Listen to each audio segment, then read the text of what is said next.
कुमाऊं के बागेश्वर जिले में हो रहे विधानसभा उपचुनाव में जीत के लिए भाजपा ने अपनी पूरी ताकत झोंक दी है।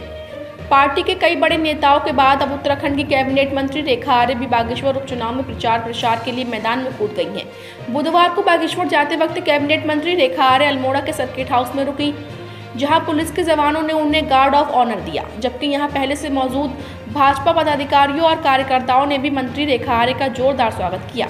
वहीं पत्रकारों से बातचीत के दौरान रेखा आर्य बागेश्वर उपचुनाव में बड़े अंतर से जीत के प्रति आश्वस्त दिखाई दी और कहा कि बागेश्वर में जनता के सहयोग से हमेशा कमल खिला है।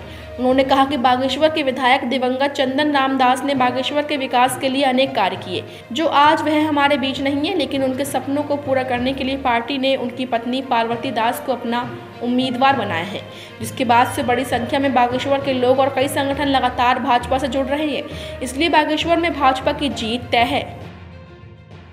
देखिए, यदि हम बागेश्वर चुनाव को देखते थे तो वहाँ पर हमेशा कमल खिलता है और चंदन राम दास जी के रूप में हमेशा से कमल खिला है। आज वो हमारे मध्य में नहीं है, लेकिन उनकी पत्नी चुनावी मैदान में है और उपचुनाव होने जा रहा है, तो निश्चित रूप से वैसे भी वो वहाँ के लोगों का सदैव आशीर्वाद जो है कमल के फूल को मिला है। अब कमल के फूल के रूप में पहले चंदन राम दास जी को मिलता था, अब मुझे लगता है कि चंदन राम दास जी की जो पार्वती हैं, अब उनको जो है ये कमल का फूल जो है मिलने जा रहा है। और मुझे लगता है कि जिस प्रकार से उनकी लोकप्रियता रही है, जिस प्रकार से उनके काम रहे हैं और जिस प्रकार से सरकार का काम रहा है, उस पर जनता जो है प्रचंड बहुमत के साथ में मोहर लगाने का काम करेगी।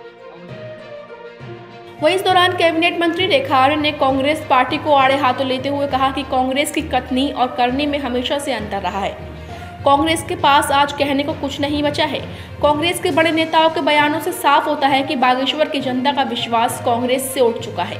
उन्होंने कहा कि कांग्रेस पार्टी के बड़े नेताओं समेत पार्टी के प्रदेश अध्यक्ष के बयानों से उनकी गंभीरता का पता चलता है। साथ ही कैबिनेट मंत्री ने कहा कि बागेश्वर में जीत के रूप में भाजपा की भूमिका तय हो चुकी है।